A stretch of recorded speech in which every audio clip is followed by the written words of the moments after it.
자, 오늘 말씀은 신명기 27장 11절서부터 26절까지 말씀입니다. 신명기 27장 11절서부터 26절까지 교독합니다. 모세가 그날 백성에게 명령하여 이르되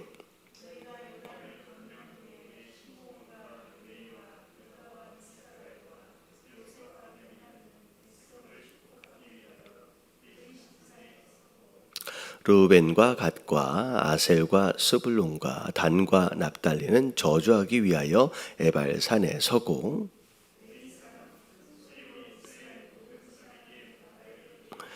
장색의 손으로 조각하였거나 부어 만든 우상은 여호와께 가증하니 그것을 만들어 은밀히 세우는 자는 저주를 받을 것이라 할 것이요 모든 백성은 응답하여 말하되 아멘 할지니라.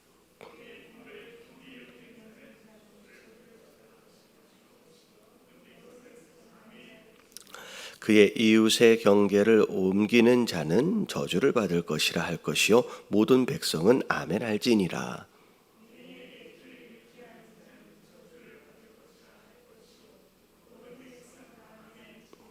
객이나 고아나 과부의 송사를 억울하게 하는 자는 저주를 받을 것이라 할 것이요 모든 백성은 아멘 할지니라.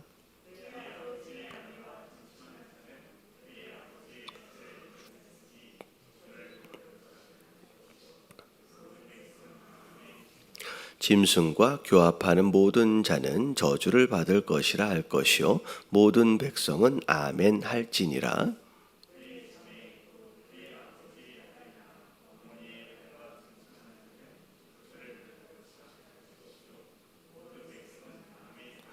장모와 동침하는 자는 저주를 받을 것이라 할 것이요 모든 백성은 아멘 할지니라.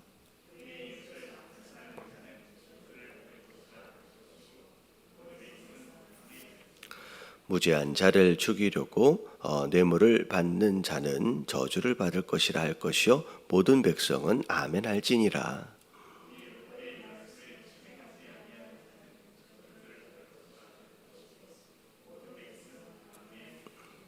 아멘. 하나님께서 이스라엘 백성과 더불어 언약을 맺기 위하여 어제는 이제 돌단을 쌓게끔 하시고 또 기념비도 세우게 하시고 그 기념비에다가 또 회를 칠한 다음에 거기다가 말씀을 또 기록하게 하심으로 인해서 이제 언약식을 준비하는 과정이 이제 어제 내용이었습니다. 자, 오늘 내용은 이제 실제로 이제 언약식을 이제 거행하는 어떤 그런 내용인데 특별히 오늘 말씀을 보니까 자, 이제 요단강을 건너가게 되면 자, 이제 명령하시는 거예요. 이스라엘의 12지파 그러니까 레위 지파를 뺀 12지파 중에서 6지파 둘로 나누라는 거예요. 자, 그래서 자, 6지파는 자, 어디로 올라가라고 말씀하시냐면 그리심산으로 올라가라라고 말씀하시고 또 나머지 6지파는 자, 에발산으로 올라가라라고 말씀하십니다. 그래서 이제 둘로 나눠져서 다른 산으로 지금 올라가요. 자, 근데 그리심산으로 올라간 6 이제 지파의 백성들은 이제 축복을 선포하기 위한 것이고, 그리고 이제 나머지 이제 6지파 에발산으로 올라간 6지파는 저주를 선포하기 위한 것입니다. 어떻게 보면 이게 하필이면 왜 우리 지파는 저주일까라고도 생각할 수 있을 것 같아요. 이렇게 나눠지는 가운데. 근데 이제 이 말씀은 이제 결국은 하나님의 말씀에는 이게 양면성이 있는 거예요. 이 말씀이라고 다 복된 게 아니라 이 말씀에 대하여 우리가 어떻게 반응하느냐에 따라서 그 말씀이 우리 삶 가운데 복이 되기도 하고요. 그리고 오히려 그 말씀에 어떻게 보면 잘못 반응을 하고 순종하지 않으면 오히려 그 말씀이 거꾸로 우리에게 저주가 되어서 돌아올 수 있다라는 것이죠. 마찬가지입니다. 우리가 예배를 드리고 또 설교를 듣고 또 하나님 말씀을 이렇게 듣고 있는 이 상황에서 들은 말씀이 내 삶 가운데 양식이 되어지고 그리고 그 말씀에 대하여 우리가 아멘 하면서 순종하며 나아간다라고 한다면 매일 아침 읽고 듣고 하는 이 말씀이 오늘 하루의 삶에 축복이 되어지지만 거꾸로 말씀을 들었음에도 불구하고 전혀 상관이 없이 다른 쪽으로 그냥 불순종하는 쪽으로 우리가 만약에 간다라고 한다면 기껏 들은 그 말씀이 오히려 우리 삶에 저주가 될 수도 있다라는 거예요. 그래서 첫 번째 우리의 기도의 제목은 하나님의 말씀하심에 대하여 우리가 순종함으로 그 말씀이 우리 삶 가운데 축복이 되도록을 위해서 오늘 아침에 기도했으면 좋겠습니다. 자, 그런 가운데 레위 지파가 양쪽에 6지파씩 이렇게 나눠져 있는 가운데 이제 선포하라라고 하나님이 명령하시는 거예요. 아직 이제 가나안 땅 안에 들어가진 않았어요. 자, 그런 가운데 이제 준비하시는 거죠. 자, 근데 15절서부터 이제 그 내용이 나오는데 15절서부터 나오는 모든 내용은 축복에 대한 내용은 없고요. 저주에 대한 내용만 있어요. 어떻게 보면 축복에 대한 내용은 말하지 않아도 다 잘 하겠죠. 이제 굳이 말하지 않아도. 근데 저주에 대한 내용은 어떻게 보면 우리가 경계하고 조심해야 할 중요한 부분들이기 때문에 이제 하나님께서 이 부분만큼은 짚어줘라라고 하나님 말씀하시는 겁니다. 자, 그래서 중요한 내용들 15절에 보니까 우상, 장색의 손으로 조각하거나 부어 만든 우상은 하나님께 가증한 것이다. 자, 그래서 그걸 만들어서 남이 보지 않는다라고 해서 은밀하게 세워놓는 그런 자들은 어떻게 되냐면 저주를 받을 것이다 라고 하라는 거죠. 자, 그랬을 때 모든 백성은 그 이야기를 듣고 그 선포를 듣고 뭐라고 이야기하래요? 아멘이라고 이야기하라라고 합니다. 그래서 이 아멘이라고 하는 게 하나님의 명령하심에 대하여 아멘으로 화답하라는 얘기예요. 그래서 어제인가요? 금요일인가요? 제가 고백하라고 말씀을 드렸잖아요. 그러니까 어떻게 보면 오케이 알아라고 마음으로 받는 것과 내가 입술로 고백하는 것은 능력 자체가 달라요. 힘인 자체가 달라요. 그래서 하나님이 무엇인가를 첫 번째 것을 드릴 때도 그리고 11조를 드릴 때도 왜 이것을 내가 가지고 왔는지 그리고 왜 하나님 앞에 드림이 합당한지에 대하여 내가 입술로 고백하는 것이 중요하다라고 금요일날 말씀드렸던 것처럼 입술로 아멘이라고 화답하면서 응답하는 것이 굉장히 중요합니다. 그래서 너무 지나치게 막 그렇게 할 필요는 없지만 예배 가운데 하나님의 선포되어지는 어떤 그런 내용들 가운데 여러분들이 받아들이는 가운데 아멘이라고 고백하는 것은 굉장히 중요한 거예요. 근데 아멘이 무슨 뜻이냐? 아멘이 무슨 뜻이냐? 기본적으로 세 가지 의미가 있습니다. 기본적으로 첫 번째는 동의합니다라는 거예요. 어떤 말씀이 있어지면 저도 그렇게 생각합니다. 저도 거기에 동의합니다 라고 하는 것을 의미하는 것이 아멘이에요. 그래서 할렐루야 라고 얘기하면 보통 성도님들이 아멘으로 화답하거든요. 할렐루야 라고 하는 것은 무슨 뜻이냐면 할렐루라는 뜻이 이제 찬양한다라는 뜻이고 야가 하나님이라는 뜻이에요. 그래서 하나님을 찬양합니다라고 이제 목사가 선포를 하면 성도님들이 아멘 하면서 저도 동의합니다. 저도 하나님을 찬양합니다라고 아멘이라고 화답하는 거죠. 그래서 첫 번째 아멘의 의미는 동의합니다라는 뜻이고요. 그리고 두 번째 내용이 뭐냐면 첫 번째 선포되어지는 말씀 가운데 하나님의 명령이 있다라고 한다면 그것에 대하여 아멘하면 뭐 한다는 얘기냐면 동의합니다라는 뜻과 더불어서 순종합니다. 예, 제가 그렇게 하겠습니다라는 의미를 가져요. 그래서 순종합니다. 그래서 그게 이제 두 번째 뜻입니다. 그리고 세 번째 뜻이 뭐냐면 어떤 선포되어지는 내용이 있을 경우에 그것에 대하여 예, 저도 그렇게 될 줄로 믿습니다 라고 할 때 아멘 하는 거예요. 하나님께서 우리를 축복하실 것입니다 라고 한다면 거기에 아멘 하는 거예요. 그러면 어떻게 되느냐면 예, 하나님이 우리를 축복해 주실 줄로 저도 믿습니다 라고 하는 믿음의 또 다른 표현이 됩니다.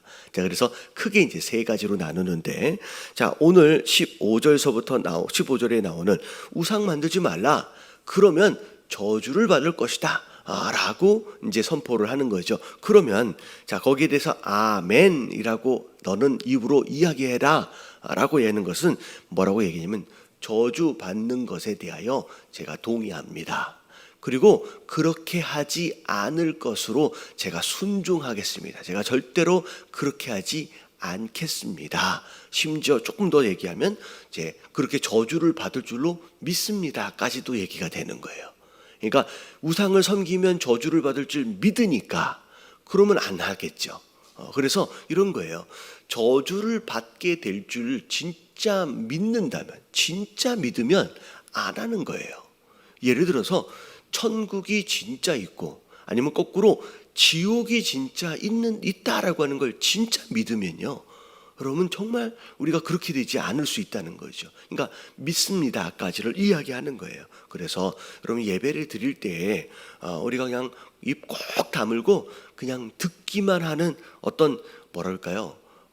이거 관객처럼의 모습으로 우리가 있으면 안 돼요. 우리가 항상 어떤 말씀에 대하여 아멘, 아멘 화답하면서 이걸 내가 진짜 믿는지 동의하는지 그리고 순종하기로 결단하고 있는지 내 입술로 고백하는 습관이 있어야 된다는 거죠. 그래서 특별히 이 에발산 그리고 그린신산에서 있어지는 이 언약식에 대해서는 모든 백성들이 하나도 빠짐없이 아멘이라고 합창을 하면서 고백하라라고 하는 말씀하십니다. 자, 그래서 첫 번째 내용은 우상에 대하여 하나님 저주를 선포하셨어요. 자, 그 다음에 두 번째는 부모를 경홀히 여기는 자는 저주를 받을 것이다 라고 말씀하시면서, 자, 거기에 아멘 하면서 동의하고 순종하고 믿기를 하나님 요구하십니다. 자, 이게 두 번째입니다. 자, 그 다음에 17절을 보니까 세 번째가 나오는데, 자, 세 번째, 네 번째, 다섯 번째까지가 일반적으로 이제 사회적 정의 또한 공의에 대한 내용이라고 생각하시면 될 것 같아요. 자, 이웃의 경계표를 옮기는 자는 저주를 받을 것이다. 이제 이게 왜 그러냐면 가나안 땅은 하나님이 땅을 각 그 지파마다 가족들마다 이렇게 나누어서 주셨어요. 그래서 나누어 주실 때 이쪽부터 이쪽까지는 누구 집안 것이다, 여기서부터 여기까지는 누구 집안 것이다 라고 경계표를 이렇게 심어 두셨다는 거죠. 그래서 오늘날도 마찬가지인 것 같아요. 우리 이제 종종 이제 땅 같은 데 보면 이게 이렇게 요만한 길이로 못 같은 거 플라스틱 못으로, 그리고 여기에 이렇게 십자가 표시돼 있어서 빨간색 이게 있는 거 혹시 보신 적 있어요? 땅에다 꽂아 놓거든요. 이게 뭐냐면 경계표예요. 이제 경계표. 그러니까 그것을 옮긴다라고 하는 것은 자기가 더 많은 땅을 갖기 위해서 이렇게 욕심을 부리는 거죠. 그것에 대하여 하나님께서 하지 말라라고 말씀하셔요. 왜냐하면 하나님이 정해주신 기업의 땅이기 때문에 그걸 자기 마음대로 바꿔서는 안 된다라는 것이죠. 자, 그리고 18절에 보니까 맹인에게 길을 잃게 하는 자는 저주를 받을 것이다. 그렇지 않아도 앞을 보지 못하기 때문에 어려움을 겪고 있는 사람인데, 자, 길을 잃게 한다는 건 나쁜 사람이죠. 그러면 안 되네. 오히려 맹인은 도와주어야 할 사람들이라는 거죠. 그래서 이제 성경에 보면 이게 장애를 가지고 계신 어떤 그런 이제 부류의 사람들에 대하여 하나님이 특별히 배려하시고 도움을 주려고 하는데, 일반적으로 이런 맹인이라든지 아니면 나병과 같은 그런 이제 병에 걸린 사람들을 하나님이 일반적으로 사람들이 경멸하고 오히려 그들을 괴롭히는 경향이 있어요. 무슨 얘기인지 아시겠죠? 이렇게 동네에 옛날에 그랬던 것 같아요. 동네에 장애를 가지고 있는 분들이 좀 있으면 아이들도 그렇고 어른들도 그렇고 무시하면서 놀리면서 힘들게 만드는 그런 악한 습성이 우리 안에 있습니다. 근데 하나님이 의도적으로 이걸 아예 법으로 넣어뒀어요. 그들을 괴롭히지 못하도록. 그러면 저주를 받을 것이다 라고 말씀하시는 거예요. 우리가 이게 인간의 참 이게 악함인데 그걸 하지 말라고 하나님께서 말씀으로 이제 두신 거죠. 자, 그리고 19절을 보니까 객이나 고아와 과부, 어떻게 보면 위에 있는 맹인처럼 이렇게 어려움을 겪고 있는 가난한 자들에 관한 말씀입니다.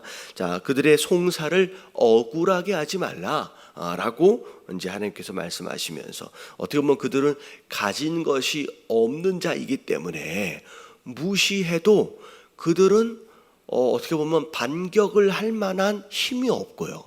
그리고 잘해줘도 보상을 할 만한 또 힘이 없어요. 그러니까 어떻게 보면 더 무시하고 어떤 재판이나 송사가 있을 때 그냥 나쁘게 이제 해버릴 수도 있다는 거죠. 이제 하나님이 그렇게 하지 못하도록. 그러니까 가진 자들에 대해서는 송사를 이제 그들에게 뭐라 그럴까요? 이제 힘들게 뭐라 그럴까요? 송사를 잘못하면 그들은 힘이 있기 때문에 반격을 할 수 있겠죠. 그리고 잘해주면 또 보상을 할 수 있는, 뒤에 나오겠지만 뇌물에 대한 내용도 나와요. 뇌물도 또 줄 수 있거든요. 근데 그런 상황이 벌어지지 않도록을 위하여, 공의를 위하여 그것에 대한 저주를 하나님이 선포하셨습니다. 자, 그리고 나서 20절에서부터 나오는 내용, 이게 뭐냐면 6번째, 7번째, 8번째, 10번째까지 이거 전부 잠깐만요. 9번째까지가 성도덕에 대한 내용입니다. 그래서 아버지의 아내와 동침한다. 이 아버지의 아내는 어머니인데 이 당시에는 그 일부 다처제처럼 아버지가 또 다른 젊은 여자랑 또 결혼을 하고 막 그런 상황이 벌어지는 거죠. 자, 그랬을 때의 경우를 생각하시면 될 것 같아요. 심지어 21절에 보니까 짐승과 교합하는 자. 자, 그리고 22절에 보니까 아버지의 딸이나 어머니의 딸. 그러니까 아버지의 딸 같은 경우에 어머니가 다르죠. 그리고 어머니의 딸 같은 경우에 아버지가 다르죠. 이런 경우에도 하나님께서 관계를 하지 말래요. 동침하지 말래요.